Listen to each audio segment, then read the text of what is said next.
अध्याय 1। हमारी तस्वीर। जगत। एक सुप्रसिद्ध वैज्ञानिक, कुछ लोग कहते हैं कि वह बर्ट्रैंड रसेल थे, ने एक बार दिया था खगोल विज्ञान पर सार्वजनिक व्याख्यान।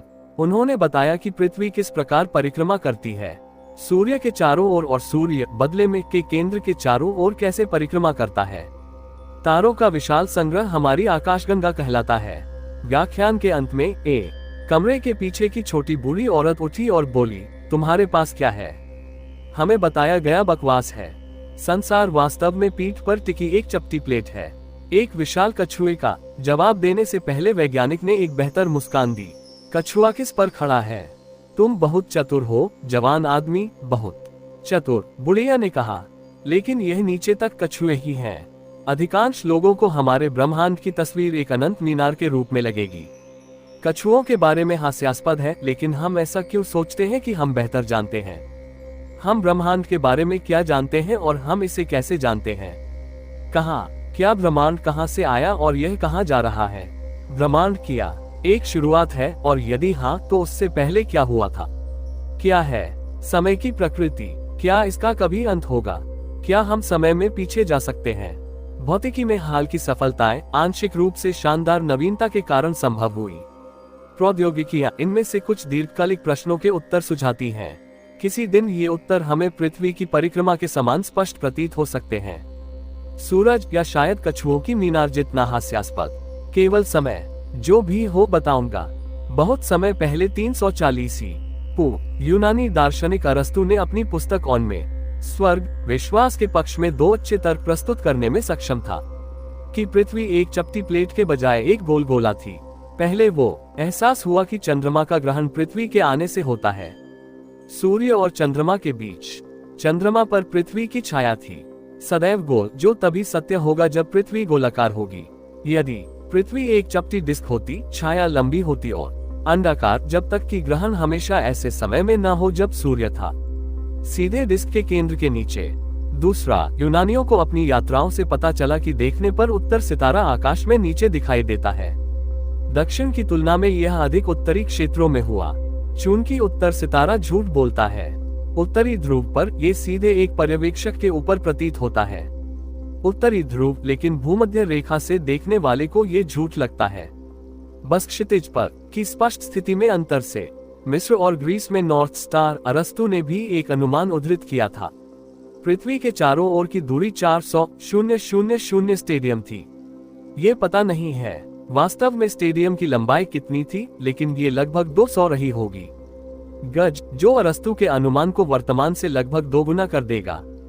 स्वीकृत आंकड़ा। यूनानियों का एक तीसरा तर्क ये भी था कि पृथ्वी गोल होना चाहिए, अन्यथा किसी को जहाज के पाल सबसे पहले आते हुए क्यों दिखाई देते हैं क्षितिज पर, और केवल बाद में पतवार देखें।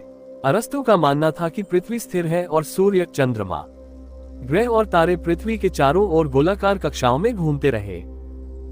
उन्होंने इस पर विश्वास किया क्योंकि रहस्यमय कारणों से उन्हें लगा कि पृथ्वी ही है ब्रह्मांड का केंद्र, और वह गोलाकार गति सबसे उत्तम थी। इस विचार को टॉलेमी ने दूसरी शताब्दी में विस्तृत रूप में प्रस्तुत किया। संपूर्ण ब्रह्मांड संबंधी मॉडल पृथ्वी केंद्र में घिरी हुई खड़ी थी। 8 गोले जो चंद्रमा, सूर्य, तारे और 5 को ले गए। उस समय ज्ञात ग्रह बुध, शुक्र, मंगल, बृहस्पति और शनि ग्रह स्वयं जुड़े हुए छोटे छोटे वृत्तों पर घूमते रहे। उनके जटिल क्षेत्रों को ध्यान में रखते हुए उनके संबंधित क्षेत्र आकाश में पथों का अवलोकन किया। सबसे बाहरी क्षेत्र ने तथाकथित किया स्थिर तारे, जो सदैव प्रत्येक के सापेक्ष एक ही स्थिति में रहते हैं। अन्य, लेकिन जो आकाश में एक साथ घूमते हैं। आखिरी से परे क्या है? गोले को कभी भी बहुत स्पष्ट नहीं किया गया था, लेकिन यह निश्चित रूप से इसका हिस्सा नहीं था। मानव जाति का अवलोकनीय ब्रह्मांड। टॉलेमी के मॉडल ने भविष्यवाणी के लिए काफी सटीक प्रणाली प्रदान की। आकाश में खगोलीय पिंडों की स्थिति, लेकिन इनकी भविष्यवाणी करने के लिए सही स्थिति में टॉलेमी को यह धारणा बनानी पड़ी कि चंद्रमा एक ऐसे पथ का अनुसरण किया जो कभी कभी उसे पृथ्वी के 2 गुने करीब ले आता था बाकी समय पर, और इसका मतलब था कि चंद्रमा को कभी कभी दिखाई देना चाहिए अन्य समय की तुलना में 2 गुना बड़ा। टॉलेमी ने इस दोष को पहचान लिया, लेकिन फिर भी उनका मॉडल आमतौर पर था, हालांकि सार्वभौमिक रूप से नहीं स्वीकृत। इसे ईसाई चर्च द्वारा चित्र के रूप में अपनाया गया। ब्रह्मांड जो पवित्र शास्त्र के अनुसार था क्योंकि इसमें महानता थी। लाभ ये हुआ कि इसने स्वर्ग और नर्क के लिए निश्चित तारों के क्षेत्र के बाहर बहुत सारी जगह छोड़ दी। हालांकि एक सरल मॉडल 1514 में एक पोलिश पुजारी द्वारा प्रस्तावित किया गया था, निकोलस कोपर्निकस। सबसे पहले शायद ब्रांडेड होने के डर से अपने चर्च द्वारा विधर्मी कोपर्निकस ने अपने मॉडल को गुमनाम रूप से प्रसारित किया। उनका विचार था कि सूर्य केंद्र में स्थिर है और पृथ्वी और ग्रह सूर्य के चारों ओर गोलाकार कक्षाओं में घूमने लगे। लगभग इस विचार को गंभीरता से लेने से पहले एक सदी बीत गई। फिर दो खगोलशास्त्री जर्मन जोहान्स केपलर और इतालवी गैलीलियो गैलीली ने सार्वजनिक रूप से कोपर्निकन सिद्धांत का समर्थन करना शुरू कर दिया। इसके बावजूद तथ्य यह है कि जिन कक्षाओं की उसने भविष्यवाणी की थी वे देखी गई कक्षाओं से बिल्कुल मेल नहीं खाती थी। अरिस्टोटेलियन टोलेमिक सिद्धांत को घातक झटका 1609 में लगा। उस वर्ष गैलीलियो ने दूरबीन से रात के आकाश का अवलोकन करना शुरू किया। अभी अभी आविष्कार किया गया था। जब उन्होंने बृहस्पति ग्रह गैलीलियो को देखा, पाया गया कि इसके साथ कई छोटे उपग्रह या चंद्रमा भी थे। उसके चारों ओर परिक्रमा की। इसका तात्पर्य ये था कि हर चीज को परिक्रमा करने की जरूरत नहीं थी, सीधे पृथ्वी के चारों ओर, जैसा कि अरस्तु और टोलेमी ने सोचा था। वह था, बेशक यह विश्वास करना अभी भी संभव है कि पृथ्वी ब्रह्मांड के केंद्र में स्थिर थी और बृहस्पति के चंद्रमा अत्यधिक गति से चलते थे। पृथ्वी के चारों ओर जटिल पथ, जिससे यह आभास होता है कि वे हैं बृहस्पति की परिक्रमा की। हालांकि कोपर्निकस का सिद्धांत बहुत सरल था। उसी समय जोहान्स केपलर ने कोपर्निकस के सिद्धांत को संशोधित किया था, ये सुझाव देते हुए कि ग्रह वृत्तों में नहीं बल्कि दीर्घवृत्त एक दीर्घवृत्त में घूमते हैं, एक लंबा वृत्त है। भविष्यवाणियां अब अंततः मेल खा गईं। अवलोकन। जहां तक केपलर का सवाल है, अंडाकार कक्षाएं महज एक तदर्थ थी परिकल्पना और उस पर काफी प्रतिकूल, क्योंकि दीर्घवृत्त थे स्पष्टतः वृत्तों की तुलना में कम उत्तम। लगभग दुर्घटनावशी पता चला वह अंडाकार कक्षाएं अवलोकनों में अच्छी तरह से फिट बैठती हैं, वह सामंजस्य नहीं बिठा सका उनके इस विचार से कि ग्रहों को सूर्य की परिक्रमा करने के लिए बनाया गया था। चुंबकीय बल। एक स्पष्टीकरण बहुत बाद में 1687 में प्रदान किया गया, जब सर आइजैक न्यूटन ने अपनी फिलोसोफी नेचुरलिस प्रिंसिपिया प्रकाशित की। मैथमेटिका शायद अब तक प्रकाशित सबसे महत्वपूर्ण एकल कार्य भौतिक विज्ञान। इसमें न्यूटन ने न केवल कैसे का सिद्धांत सामने रखा, शरीर अंतरिक्ष और समय में गति करते हैं, लेकिन उन्होंने इसकी जटिलता भी विकसित की। उन गतियों का विश्लेषण करने के लिए गणित की आवश्यकता है। इसके अलावा न्यूटन सार्वभौमिक गुरुत्वाकर्षण का एक नियम प्रतिपादित किया, जिसके अनुसार प्रत्येक पिंड ब्रह्मांड में हर दूसरे पिंड की ओर एक बल द्वारा आकर्षित किया गया था। शव जितने अधिक विशाल थे उतने ही अधिक मजबूत थे और वे उतने ही करीब थे एक दूसरे। ये वही बल था जिसके कारण वस्तुएं नीचे गिरती थीं। मैदान। कहानी है कि न्यूटन एक सेब से टकराने से प्रेरित था। सिर लगभग निश्चित रूप से अप्रामाणिक है। न्यूटन ने स्वयं कभी यही कहा था। गुरुत्वाकर्षण का विचार उन्हें तब आया जब वह चिंतनशील मुद्रा में बैठे थे और एक सेब के गिरने से ऐसा हुआ।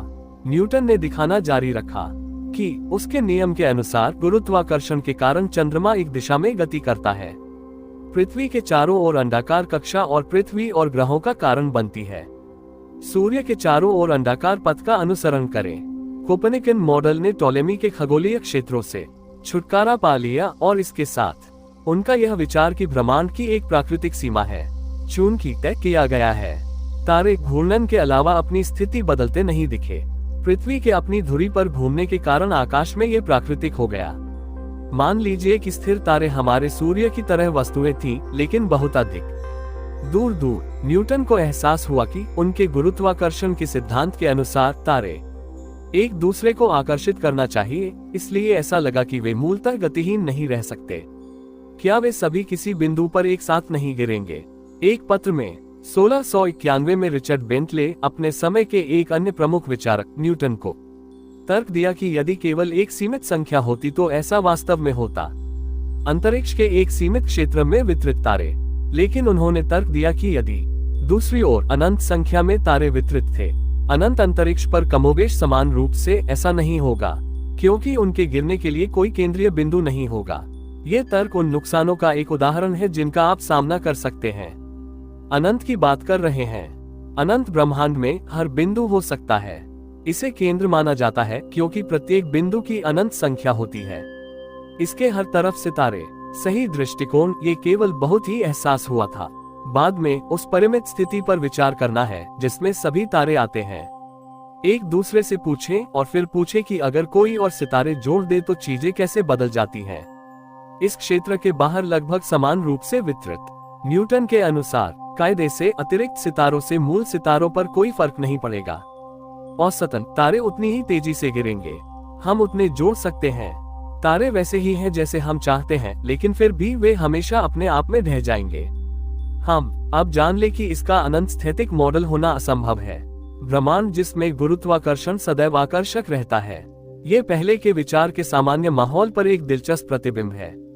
20वीं सदी में किसी ने यह नहीं सोचा था कि ब्रह्मांड है विस्तार या संकुचन। यह आमतौर पर स्वीकार किया गया था कि या तो ब्रह्मांड हमेशा से एक अपरिवर्तनीय स्थिति में अस्तित्व में था या कि यह था, जैसा कि हम आज देखते हैं, कमोबेश अतीत में एक सीमित समय में बनाया गया था। ऐसा संभवतः लोगों की शाश्वत में विश्वास करने की प्रवृत्ति के कारण हुआ होगा। सत्य साथ ही इस विचार से उन्हें जो सांत्वना मिली वह यद्यपि वे बूढ़े हो सकते हैं और मर सकते हैं, ब्रह्मांड शाश्वत और अपरिवर्तनीय है। यहाँ तक कि जिन लोगों को यह एहसास हुआ कि न्यूटन के गुरुत्वाकर्षण के सिद्धांत ने ऐसा दिखाया है, ब्रह्मांड स्थिर नहीं हो सकता, मैंने ये सुझाव देने के बारे में नहीं सोचा कि ऐसा हो सकता है। विस्तार इसके बजाय उन्होंने सिद्धांत बनाकर संशोधित करने का प्रयास किया। गुरुत्वाकर्षण बल बहुत बड़ी दूरी पर प्रतिकारक होता है। ऐसा नहीं हुआ। ग्रहों की गति के बारे में उनकी भविष्यवाणियों को महत्वपूर्ण रूप से प्रभावित करता है, लेकिन यह तारों के अनंत वितरण को संतुलन में रहने की अनुमति दी। साथ निकटवर्ती तारों के बीच आकर्षक बल प्रतिकारक द्वारा संतुलित होते हैं, उन लोगों से बल जो दूर थे। हालांकि अब हम ऐसा मानते हैं, एक संतुलन अस्थिर होगा यदि किसी क्षेत्र में केवल तारे मिलते हैं। एक दूसरे के थोड़ा करीब आने पर उनके बीच की आकर्षक ताकतें मजबूत हो जाएंगी और प्रतिकारक ताकतों पर हावी हो जाएंगी ताकि तारे एक दूसरे की ओर गिरते रहेंगे। दूसरी ओर यदि सितारे एक दूसरे से थोड़ा दूर हो जाने पर प्रतिकारक शक्तियां दूर हो जाएंगी। हावी हो जाओ और उन्हें दूर दूर कर दो। अनंत स्थैतिक ब्रह्मांड पर एक और आपत्ति आमतौर पर बताई जाती है। जर्मन दार्शनिक हेनरिक ओल्बास, जिन्होंने इस सिद्धांत के बारे में लिखा था 1823, वास्तव में न्यूटन के विभिन्न समकालीनों ने इस समस्या को उठाया था, और ओल्बर्स लेख प्रशंसनीय होने वाला पहला लेख भी नहीं था। इसके विरुद्ध तर्क, हालांकि ये व्यापक रूप से नोट किया जाने वाला पहला था। कठिनाई यह है कि अनंत स्थिर ब्रह्मांड में दृष्टि की लगभग हर रेखा किसी तारे की सतह पर समाप्त होगा। इस प्रकार कोई यह अपेक्षा करेगा कि सारा आकाश रात में भी सूर्य के समान उज्ज्वल रहेगा। ओल्बर्स का प्रतिवाद ये था कि दूर के तारों से आने वाली रोशनी कम हो जाएगी, हस्तक्षेप करने वाले पदार्थ द्वारा, अवशोषण द्वारा। हालांकि अगर ऐसा हुआ, हस्तक्षेप करने वाला पदार्थ अंततः तब तक गर्म हो जाएगा जब तक कि वह उतना चमकीला न हो जाए। सितारों के रूप में इस निष्कर्ष से बचने का एकमात्र तरीका है कि संपूर्ण रात का आकाश उतना ही चमकीला होना चाहिए जितना सूर्य की सतह होगी।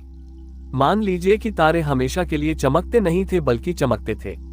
अतीत में कुछ सीमित समय, उस स्थिति में पदार्थ अवशोषित नहीं हो सकता है, अभी गर्म हुए हैं, या दूर के तारों से आने वाली रोशनी शायद अभी तक गर्म नहीं हुई है, हम तक पहुंच गया। और यह हमें इस प्रश्न पर लाता है कि इसका कारण क्या हो सकता है। तारे सबसे पहले चालू हुए होंगे। निस्संदेह ब्रह्मांड की शुरुआत पर लंबे समय से चर्चा हुई थी। इससे पहले कई प्रारंभिक ब्रह्मांड विज्ञानों के अनुसार और यहूदी, ईसाई, मुस्लिम परंपरा, ब्रह्मांड की शुरुआत एक सीमित सीमा से हुई और बहुत दूर नहीं, अतीत का समय। ऐसी शुरुआत के लिए एक तर्क ये भावना थी कि इसे समझाने के लिए प्रथम कारण का होना आवश्यक था। ब्रह्मांड का अस्तित्व। ब्रह्मांड के भीतर आपने हमेशा समझाया, एक घटना किसी पूर्ववर्ती घटना के कारण उत्पन्न होती है, लेकिन इसका अस्तित्व ब्रह्मांड को इस तरह से तभी समझाया जा सकता है जब उसमें कुछ हो। शुरुआत। एक और तर्क सेंट ऑगस्टीन ने अपने में रखा था। पुस्तक द सिटी ऑफ गॉड। उन्होंने बताया कि सभ्यता प्रगति कर रही है और हमें याद है कि यह काम किसने किया या वह तकनीक किसने विकसित की।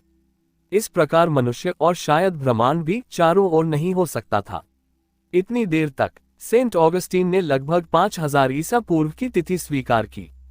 के लिए उत्पत्ति ग्रंथ के अनुसार ब्रह्मांड की रचना ये है। दिलचस्प बात यह है कि यह अंतिम हिमयुग के अंत से बहुत दूर नहीं है, लगभग 10,000 ईसा पूर्व, जब पुरातत्वविद हमें बताते हैं कि सभ्यता वास्तव में शुरू किया। अरस्तु और अधिकांश अन्य यूनानी दार्शनिक दूसरी ओर हाथ को एक रचना का विचार पसंद नहीं आया क्योंकि इसमें बहुत अधिक गंध थी, दैवीय हस्तक्षेप। इसलिए उनका मानना था कि मानव जाति और इसके चारों ओर का संसार अस्तित्व में था और सदैव अस्तित्व में रहेगा। प्राचीन ऊपर वर्णित प्रगति के बारे में तर्क पर पहले ही विचार कर लिया था और इसका उत्तर यह कहकर दिया कि समय समय पर बाढ़ या अन्य बाढ़ आती रहती थी, आपदाएं जो मानव जाति को बार बार शुरुआत में ही धकेल देती हैं। सभ्यता का ये प्रश्न कि क्या ब्रह्मांड की शुरुआत समय से हुई थी और क्या ये स्थान में सीमित है, इसकी बाद में बड़े पैमाने पर जांच की गई।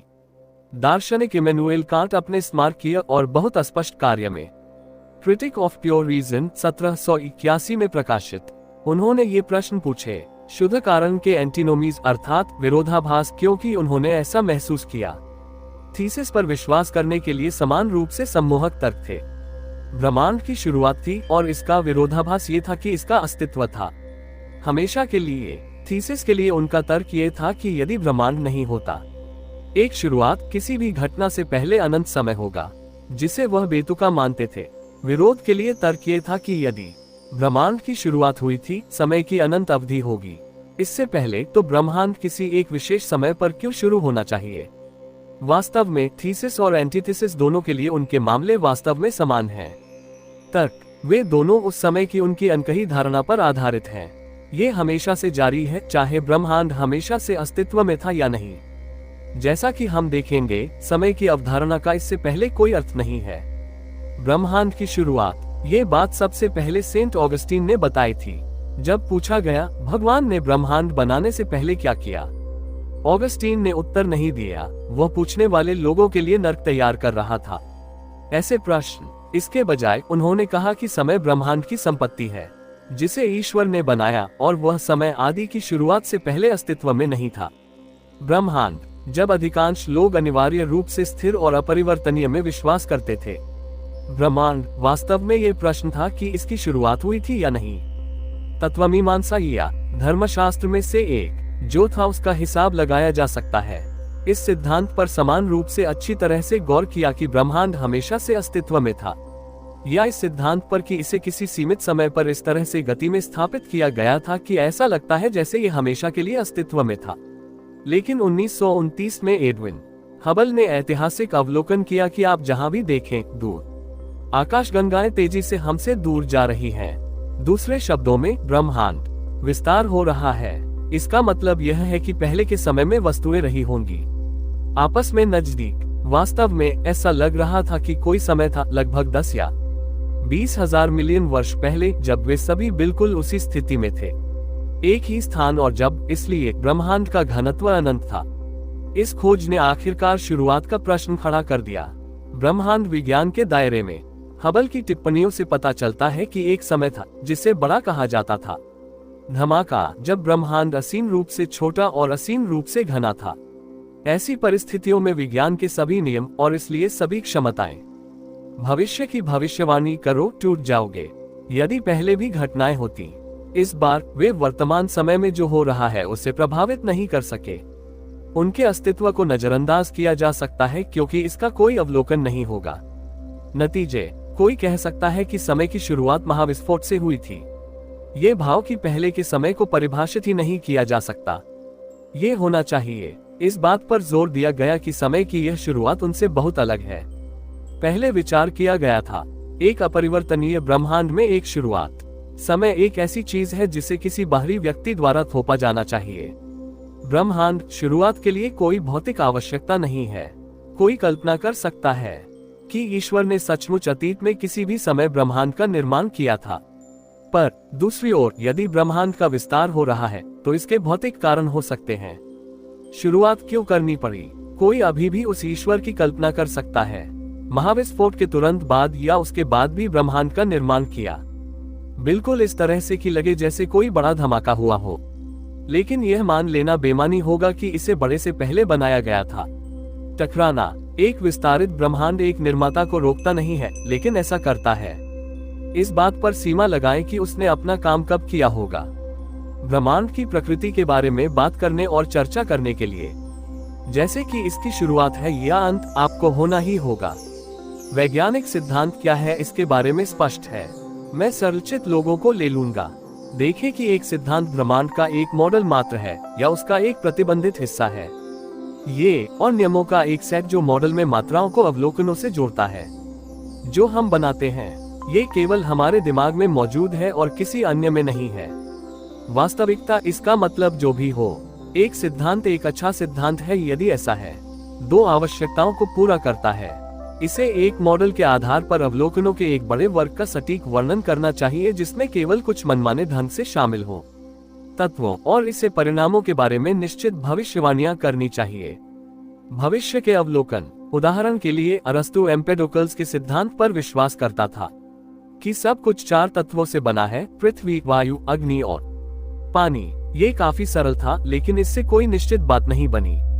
भविष्यवाणियां, दूसरी ओर, न्यूटन का गुरुत्वाकर्षण का सिद्धांत पर आधारित था, एक और भी सरल मॉडल जिसमें पिंड एक दूसरे को बल से आकर्षित करते हैं। यह उनके द्रव्यमान नामक मात्रा के समानुपाती और व्युत्क्रमानुपाती था, उनके बीच की दूरी के वर्ग के समानुपाती। फिर भी यह भविष्यवाणी करता है सूर्य, चंद्रमा और ग्रहों की गति उच्च स्तर तक। शुद्धता, कोई भी भौतिक सिद्धांत हमेशा अनंतिम होता है, इस अर्थ में कि वह केवल एक है। परिकल्पना, आप इसे कभी सिद्ध नहीं कर सकते, चाहे कितनी भी बार प्रयोगों के परिणाम किसी सिद्धांत से मेल खाते हैं। आप कभी भी निश्चित नहीं हो सकते कि अगली बार परिणाम सिद्धांत का खंडन नहीं करेगा। दूसरे पर, हाथ से आप एक भी अवलोकन ढूंढकर किसी सिद्धांत का खंडन कर सकते हैं जो सिद्धांत की भविष्यवाणियों से असहमत है। के दार्शनिक के रूप में कार्ल पॉपर ने जिस विज्ञान पर जोर दिया है, एक अच्छे सिद्धांत की विशेषता होती है। तथ्य यह है कि यह कई भविष्यवाणियां करता है जो सैद्धांतिक रूप से हो सकती हैं, अवलोकन द्वारा अस्वीकृत या मिथ्या ठहराया गया। हर बार नए प्रयोग होते हैं। सिद्धांत जीवित रहने वाली भविष्यवाणियों से सहमत होने के लिए देखा गया और हमारा इसमें आत्मविश्वास बढ़ गया है। लेकिन अगर कभी कोई नया अवलोकन मिलता है, असहमत होने पर हमें सिद्धांत को छोड़ना या संशोधित करना होगा। कम से कम ऐसा ही होना चाहिए, लेकिन आप हमेशा ऐसा कर सकते हैं। उस व्यक्ति की योग्यता पर प्रश्न चिन्ह लगाएं जिसने अवलोकन किया। व्यवहार में अक्सर ऐसा होता है कि एक नया सिद्धांत तैयार कर लिया जाता है, वास्तव में पिछले सिद्धांत का विस्तार है। उदाहरण के लिए, बहुत सटीक बुध ग्रह के अवलोकन से एक छोटा सा अंतर सामने आया। इसकी गति और न्यूटन के गुरुत्वाकर्षण सिद्धांत की भविष्यवाणियां। आइंस्टाइन का सापेक्षता के सामान्य सिद्धांत ने थोड़ी भिन्न गति की भविष्यवाणी की। न्यूटन का सिद्धांत, तथ्य यह है कि आइंस्टीन की भविष्यवाणियां जो थीं उससे मेल खाती थीं। देखा गया, जबकि न्यूटन ने नहीं देखा, इसकी महत्वपूर्ण पुष्टियों में से एक था। नया सिद्धांत, हालांकि हम अभी भी सभी व्यावहारिक कार्यों के लिए न्यूटन के सिद्धांत का उपयोग करते हैं। उद्देश्य, क्योंकि इसकी भविष्यवाणियों और उनकी भविष्यवाणियों के बीच अंतर, जिन स्थितियों से हम आमतौर पर निपटते हैं उनमें सामान्य सापेक्षता बहुत छोटी होती है। 7. न्यूटन के सिद्धांत का एक बड़ा लाभ ये भी है कि यह बहुत अधिक है। आइंस्टीन की तुलना में इस पर काम करना आसान है। विज्ञान का अंतिम लक्ष्य एक एकल सिद्धांत प्रदान करना है, संपूर्ण ब्रह्मांड का वर्णन करता है। हालांकि अधिकांश वैज्ञानिकों का दृष्टिकोण वास्तव में समस्या को 2 भागों में विभाजित करना है। सबसे पहले वहाँ हैं वे नियम जो हमें बताते हैं कि ब्रह्मांड समय के साथ कैसे बदलता है। यदि हम जानते हैं किसी एक समय में ब्रह्मांड कैसा है, ये भौतिक नियम हमें बताते हैं कि कैसा है। इस पर बाद में कभी विचार किया जाएगा। दूसरा आरंभिक का प्रश्न है, ब्रह्मांड की स्थिति। कुछ लोगों को लगता है कि विज्ञान को चिंतित होना चाहिए। केवल पहले भाग के साथ वे प्रारंभिक स्थिति के प्रश्न पर विचार करते हैं। तत्वमीमांसा या धर्म के विषय के रूप में वे कहेंगे कि ईश्वर अस्तित्व सर्वशक्तिमान अपनी इच्छानुसार ब्रह्मांड की शुरुआत कर सकता था। ऐसा हो सकता है, लेकिन उस स्थिति में वह इसे विकसित भी कर सकता था, पूरी तरह से मनमाना तरीका। फिर भी ऐसा प्रतीत होता है कि उन्होंने इसे विकसित करने का निर्णय लिया, कुछ कानूनों के अनुसार बहुत नियमित तरीके से। इसलिए ऐसा लगता है यह मान लेना भी उतना ही उचित है कि इसे नियंत्रित करने वाले कानून भी हैं। आरंभिक राज्य, इसका वर्णन करने के लिए एक सिद्धांत तैयार करना बहुत कठिन हो जाता है। संपूर्ण ब्रह्मांड एक ही बार में। इसके बजाय हम समस्या को टुकड़ों में तोड़ देते हैं। कई आंशिक सिद्धांतों का आविष्कार करें। इनमें से प्रत्येक आंशिक सिद्धांत अवलोकनों के एक निश्चित सीमित वर्ग का वर्णन और भविष्यवाणी करता है, उपेक्षा करता है अन्य मात्राओं के प्रभाव या उन्हें सरल सेटों द्वारा दर्शाना। नंबर हो सकता है कि ये तरीका पूरी तरह गलत हो। अगर सब कुछ ब्रह्मांड में यह मौलिक रूप से बाकी सभी चीजों पर निर्भर करता है। भागों की जांच करके पूर्ण समाधान के करीब पहुंचना असंभव हो सकता है। अलगाव में समस्या का फिर भी ये निश्चित रूप से वह तरीका है जो हम करते हैं। अतीत में प्रगति की है। क्लासिक उदाहरण फिर से है गुरुत्वाकर्षण का न्यूटोनियन सिद्धांत, जो हमें बताता है कि गुरुत्वाकर्षण बल दो निकायों के बीच संबंध केवल प्रत्येक से जुड़ी एक संख्या पर निर्भर करता है, शरीर, उसका द्रव्यमान, लेकिन अन्यथा यह इस बात से स्वतंत्र है कि पिंड क्या है। बना होना। इस प्रकार किसी को संरचना का सिद्धांत रखने की आवश्यकता नहीं है। सूर्य और ग्रहों की कक्षाओं की गणना के लिए उनका गठन।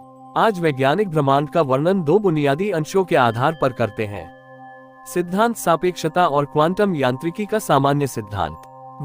ये इस शताब्दी के पूर्वार्ध की महान बौद्धिक उपलब्धियां हैं। सापेक्षता का सामान्य सिद्धांत गुरुत्वाकर्षण बल और का वर्णन करता है ब्रह्मांड की बड़े पैमाने की संरचना, यानी से तराजू पर संरचना, केवल कुछ मील से लेकर 1 million million million million one के साथ जितना बड़ा।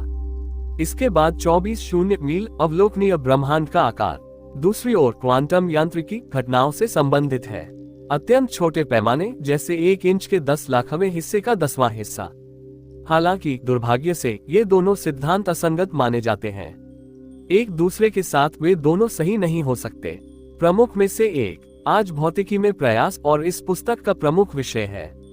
एक नए सिद्धांत की खोज करें जो उन दोनों को शामिल करेगा। एक क्वांटम गुरुत्वाकर्षण का सिद्धांत। हमारे पास अभी तक ऐसा कोई सिद्धांत नहीं है और हमारे पास अभी भी हो सकता है। एक होने से बहुत दूर है, लेकिन हम पहले से ही इनमें से कई को जानते हैं, गुण जो इसमें होने चाहिए। और हम बाद के अध्यायों में देखेंगे कि हम क्वांटम सिद्धांत की भविष्यवाणियों के बारे में पहले से ही काफी कुछ पता है। गुरुत्वाकर्षण अवश्य बनाना चाहिए। अब यदि आप मानते हैं कि ब्रह्मांड मनमाना नहीं है बल्कि शासित है, निश्चित कानूनों के अनुसार आपको अंततः आंशिक सिद्धांतों को जोड़ना होगा। एक पूर्ण एकीकृत सिद्धांत जो ब्रह्मांड में हर चीज का वर्णन करेगा। लेकिन ऐसी पूर्णता की खोज में एक बुनियादी विरोधाभास है। एकीकृत सिद्धांत ऊपर उल्लिखित वैज्ञानिक सिद्धांतों के बारे में विचार मान लेते हैं। हम तर्कसंगत प्राणी हैं जो अपनी इच्छानुसार ब्रह्मांड का निरीक्षण करने के लिए स्वतंत्र हैं, और हम जो देखते हैं उससे तार्किक निष्कर्ष निकालना।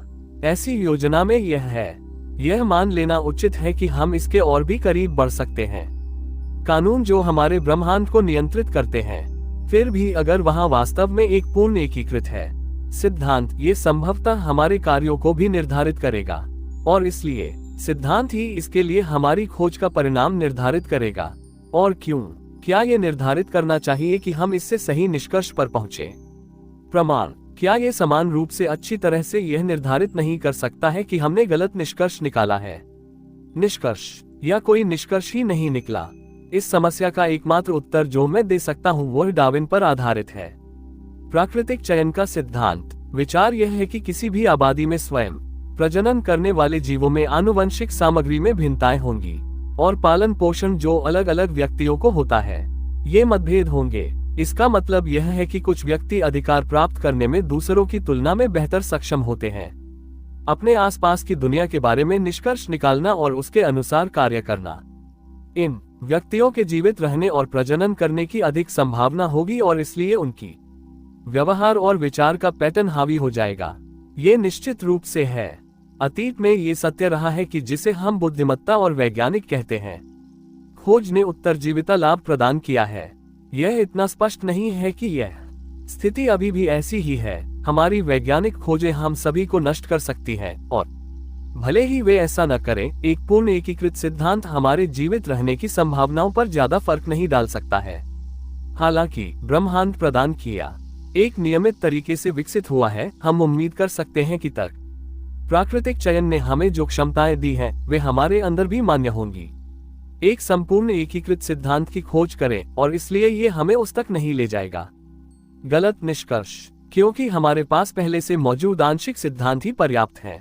सबसे चरम स्थितियों को छोड़कर सभी में सटीक भविष्यवाणियां करें। ब्रह्मांड के अंतिम सिद्धांत की खोज को उचित ठहराना कठिन प्रतीत होता है। व्यवहारिक आधार। हालांकि ये ध्यान देने योग्य है कि समान तर्क सापेक्षता और क्वांटम यांत्रिकी दोनों के विरुद्ध इस्तेमाल किया जा सकता था, और इन सिद्धांतों ने हमें परमाणु ऊर्जा और दोनों प्रदान की है। माइक्रोइलेक्ट्रॉनिक क्रांति, एक पूर्ण एकीकृत सिद्धांत की खोज। इसलिए ये हमारी प्रजाति के अस्तित्व में सहायता नहीं कर सकता है। शायद इसका असर भी न हो हमारी जीवन शैली, लेकिन सभ्यता की शुरुआत के बाद से लोगों ने ऐसा नहीं किया है। घटनाओं को असंबद्ध और अकथनीय के रूप में देखकर संतुष्ट रहा हूं। उनके पास है दुनिया में अंतर्निहित व्यवस्था को समझने की लालसा थी। आज हम अभी भी यह जानने के लिए उत्सुक हैं कि हम यहाँ क्यों हैं और कहां से आए हैं। ज्ञान के लिए मानवता की गहरी इच्छा हमारे लिए पर्याप्त औचित्य है। निरंतर खोज, और हमारा लक्ष्य पूर्ण से कम नहीं है। हम जिस ब्रह्मांड में रहते हैं उसका वर्णन